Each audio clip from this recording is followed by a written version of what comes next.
Hello, ladies and gentlemen. It is I, your friendly neighborhood Pokeprof, and welcome to Let's Play Plants vs. Zombies. A game created by PopCap. This is an interesting little take on the tower defense genre that, while it plays to most crowds as a very easy and basic tower defense, it also changes things up that you normally wouldn't see in that kind of game. It is a very fun game, one that I've actually gotten a lot of enjoyment out of, and considering the fact that I've got two other Let's Plays coming up that are not finished, and one actually secret project that I'm in the middle of that is also not finished, I decided, hey, I want to have everyone have a little bit of fun while they're waiting, so why not play a fun little game? Now, I actually have already gone and made a little zombie avatar. Kind of a cool little guy, because you can just go and mess around and make your own zombie as you see fit. What's really interesting, and something I actually didn't know, is that your zombie avatar will actually go and have an effect in-game. When you make it, you'll see actually your zombie wearing this, instead of wearing whatever it's supposed to be wearing. I'm not sure if that will actually affect it now because I actually didn't make a zombie right off the bat, but it should. But with that said, and considering the fact that we only have the adventure open to us, let's start properly Plants vs. Zombies. Now the main thing we gotta keep in mind that's a major difference from normal tower defense to this game is the fact that unlike normal tower defense where you're having to basically be around a pathway for the zombies to work around or build the pathway yourself, you're just flat out in the way of the zombies and they will go and eat you if they reach you, particularly the house over here. But with that said, we have our plants to help defend us.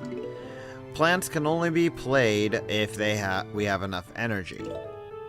Otherwise, we can't do anything. Sun will continue to rain down from the sky, giving us 25 sun per little droplet here. And we basically can use it to play every plant that we have available to us, which at the moment is just the pea shooter. Pea shooter is the most basic of all of our plants, and we'll have a basically damage ratio of more or less 1, because 1 pea equals 1 damage. This will increase as we different plants with different damages, or plants that can actually affect other plants' damage. For the most part, this is a very easy early level, but again, it's a tutorial, what you expect. But finishing a level will often give us a new plant, an event of some kind, or an item to help us out. In this case, it's a plant, the sunflower. Because trying to rely on building a little wall of plants when you just have the sunlight that's slowly dripping from the sky, not going to be terribly helpful. So instead we have the sunflowers, which will go and produce sun at a much faster rate than it would fall down from here. Already we're getting much more sun than we actually normally use. So what I tend to do when I play this game is I will tend to go and put sunflowers in the back 2 rows of the little lanes here, because that will usually give me more than enough sun to play with and use pretty much anything in the game. Because especially as you get later on and get with some of the more expensive plants, you won't actually be able to use them anywhere near as you would think if you don't have a lot of sun to play with. I will also say that flat out there is a strategy that I tend to use once I get all the plants required for it that essentially dominates the game. It makes it so that there is no real challenge to it. I will only be using this strategy maybe once or twice. Once to show it off, and then maybe again if I'm fighting a really hard boss. But otherwise, I'm going to be doing my best to show off every single plant in the game, and show off all the different, like, little strategies you can use with them. And considering all the different zombies that are available, there are gonna be a lot of different plants that I'm gonna be using. Now if you look actually down here, over where it says the level progress, you'll actually see a small flag. This flag will denote when a zombie wave is gonna come. Basically imagine any zombie movie you've ever seen, all coming at you at once. For the most part though, you're not having to worry too much about it, because you will hopefully at that point have enough plants to be set up to decimate pretty much anything. As it is, it's like I'm pretty much just sitting here just collecting some because I really don't need to play any more plants. The 2 guys here and the 3 guys here more than take them out. But with that, we now have access to our next new plant, the cherry bomb. Cherry bombs can be very, very useful, but are very expensive. Not only that, they have a long recharge timer, longer than I think almost any plant that we'll get for a good long while. So if you're going to be using a cherry bomb, make sure that you are really, really needing it. But with that said, we also saw a new kind of zombie here. Zombies will go and change and upgrade themselves as they find that their basic forces are no longer suitable for taking you out. In this case, what we saw was the Conehead zombie, and I'll talk about him a little more when he actually appears. Actually, let's go ahead and just put this guy here. Now, one thing I will note is that zombies will take amount of damage depending on how many pea shooters you have. The more pea shooters, the more damage they'll take. For me, I usually will wait until a zombie gets to about the 2nd row from the right here before I will go and place a pea shooter down. Because as I said, I like to spam sunflowers in the back so I have more than enough sun. And since the zombies, especially in the early game, are really slow, usually this is more than enough time for a pea shooter to knock them out. Now, one thing I would also like to mention is the little lawnmowers back here. Excuse me. Should a zombie of any kind get to this lawnmower, they will go and actually run down everything in front of them, except for any plants that may have survived. Though usually plants don't survive if a zombie has gotten all the way to the end. This will basically be a last chance, a last ditch effort for you to be able to survive and keep all your plants intact. Once a zombie actually makes past this area again when there's no lawnmower, you're as good as dead. And it's game over from that point on. Now, have you noticed, we now have the Conehead zombies. And the Conehead zombies are a lot more durable than their naked cousins. So you see, this guy was literally able to make all the way down here before he was able to be defeated. Makes it for a little bit more hectic of a fight once you realize you need more than one pea shooter. Now, one thing I will also mention is the fact of the matter is that zombies here will actually tank for zombies behind them. So if you have multiple zombies in one particular lane, the rest of them will actually not take damage until the one before them is dead. While this doesn't matter too much now, later in the game when you got a bunch of really tanky zombies, it can be really, really annoying. But here's also where I like to show off my main use for the cherry bombs. Finishing off things fast. Otherwise, cherry bombs should probably be always saved for an emergency. But with that said, we now have access to our next plant, the Walnut. Probably the most useful plant that you'll have throughout your entire game here. The walnut actually serves 2 purposes. One, it is a single barrier for you to basically place down and not have to worry about zombies going through and eating your head. Simply because of that, because they're just like I said, they're just a barrier.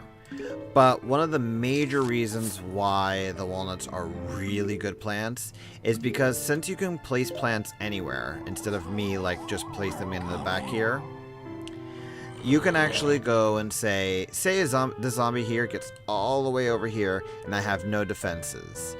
I can go and place a walnut right here and it will be able to shoot the zombie dead long before it's able to get here. Because walnut will go here, pea shooter go behind it, and you're perfectly safe. Matter of fact, I'll actually go and show that off right now. So the zombies stopped there, and my walnut basically took all the hits. And the walnuts will survive for a long time. You know, they have like 4 or 5 times the health that a normal pea shooter does. So by the time that the zombies actually make it through the walnut and to, you know, everything else, hopefully you'll have killed it with your pea shooters. Oh, wow. So it's actually about here that you can put a pea shooter there and kill a regular zombie. That's good to know. I don't know the exact math for all the zombies and defeating them, but usually you can tell by the fact that how far a zombie is away. You want to make sure they're dead before they even reach your basic plants here. Now, conehead zombies are not going to be the only upgrade that we see. We're going to be seeing a lot more, and they get really, really nuts. Let's go ahead and fill this up, because you'll be dead before you hit him. But, matter of fact, the next level of zombie after coneheads are really annoying.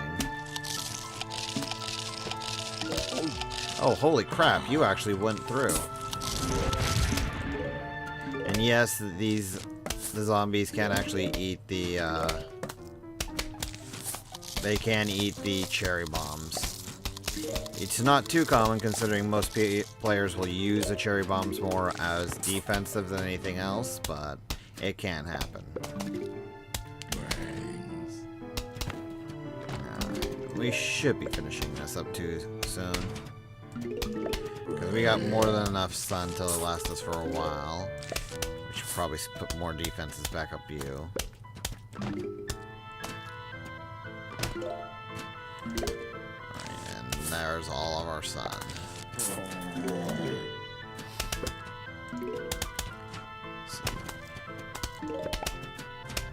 All the energy, and then we should be getting our giant wave coming soon. Yeah, this will start to go a little bit faster and be a little more hectic once we get past the tutorial stages. As with most games, this tends to be the slowest bit. And I'd rather not go waste a cherry bomb, especially on a single zombie. One thing I will note about cherry bombs is that they are like a 9x9 area, so it's like if I place one right here, it will affect all of the surrounding area. So anything up here and anything down here will not be affected. So matter of fact, let's actually go and show that. So as you can see, these guys were all hit. These guys up here are still alive. And wow, that's a lot of sun. Yeah, at this point of the game, you really... It's like if you do the strategy I'm doing here with all these sunflowers, you'll never be in need for sun. You'll always be able to just play what you want to play and only have to really worry about the recharge timers. For some people it might be a little too much sun, but I'd rather have a lot and not have to worry about it. But now we also get introduced to Crazy Dave. He is a very interesting character. As you can see, he wears a bucket on his head. Or is that a frying pan? Or frying bucket? I don't know. But basically, now that we actually have the shovel, he teaches us that we can go and dig up the plants. You can actually go and make a lot of use of this, because Especially later on, you'll have to deal with different zombies, have different abilities, so you'll want certain plants on the field, but then you won't want them to stay on the field because, well, they're taking up valuable space that can be used for better, more offensive plants. So that way you can use the shovel, dig them up, not have to worry about it. But he also is the main guy who will introduce mini games to us. And we're going to be going Walnut to bowling. And in this instance, basically, instead of having to defend our house from the zombies with regular plants, we roll the walnut at them. Complete with bowling pin sounds. Now, in this particular instance, zombies with little cone heads will actually take an additional hit more compared to their naked cousins. It can be a little bit annoying in the case of you trying to make sure to kill everything in time, especially since you only get a certain amount of walnuts at a time. But, you know, it's not the worst. We also have the Explodo Nut, which, as you can guess, explodes on contact. You want to save those for when it really matters. Although, depending on how the minigame goes, I've often had like 4 or 5 Explodo Nuts and didn't have to worry about it for the rest of the game. But as you can see, you can actually hit multiple zombies with a single walnut. It's not exactly the easiest to do because you really gotta try to figure the trajectory, but it is doable. I think there is actually maybe an achievement for going and hitting a certain amount of zombies in one bowl. I'm not 100% certain, and future prof will go ahead and prove me right or prove me wrong. Brains. Let's go ahead and explode you guys. And you should be dead. But for the most part, the minigames are a really actually good way of just switching things up, to where you're not always having to deal with, you know, just putting the flowers in the exact same spot time and time again. And since you're constantly getting new flowers, that can make, or new plants, excuse me, it can make things really, really entertaining. Now let's just wait for my Cyclops zombie coming down over here. Yes. Funny that the Cyclops zombie only counts as a 1 compared to some of the other ones. And this should be about it. We don't need to worry too much. And then you'll be dead. With that, we get our next plant. The potato mine. Potato mines are actually one of the more useful plants in my opinion. Ooh, and we also have a new zombie. So the potato mines are rather interesting. You can plant them anywhere like you can with most other plants. But what makes them actually pretty powerful is that they're very cost effective for what they are. They only cost 25 sun. And when you plant them down, they'll actually sit there. Once they pop up, they'll actually go and explode. This will go and destroy any zombie that is touching them. Not the most terrible useful plant in the world, but it can be good for a quick defense if you're really needing to kill a zombie and kill it now. Matter of fact, boom, spadow.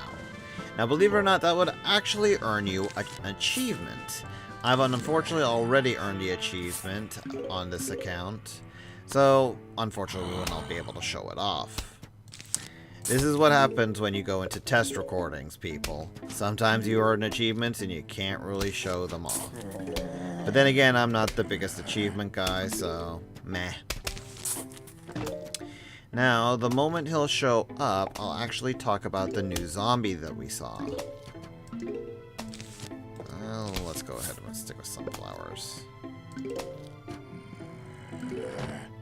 You know, let's actually put you here so we can go and focus on our sunflowers some more. Because I believe you'll get instantly destroyed by a potato mine as well. I believe there's only one instance of a potato mine not actually defeating a zombie. Because that's actually what will make them useful at certain points in the game. Because you want to be able to use your potato mine to ensure that, well, the tankier zombies are dead before they hit you. Because there will be zombies that, you know, even 3 pea shooters will have difficulty taking down before they hit you. Now, here comes the new zombie, the pole vault zombie. Pole vault zombies are annoying because, as you can see, they move a heck of a lot faster than their counterparts. But if you go and put something in front of them, be it, or it's just they get to a certain point in your plants, they will go and use that pole to jump over them. And this can mean your defenses could be really easily destroyed simply because the zombie was able to hop over something. Usually in the best case, as you saw, it's best to put down a walnut, let the walnut be able to just force it to jump, and then you're not having to worry about it running anymore. It's really up to you on how you want to handle it.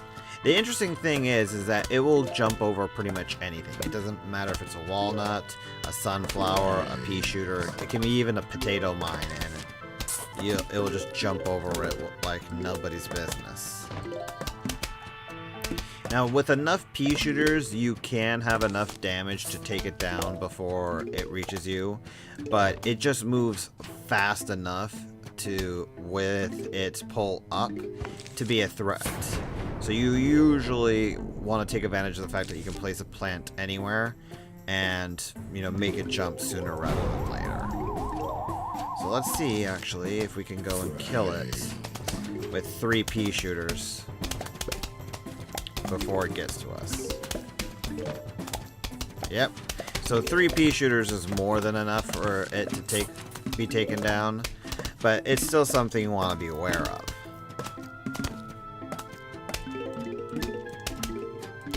That should be it. And now we get the most powerful plant in the game. Or one of them in my personal opinion. We get the snow pea.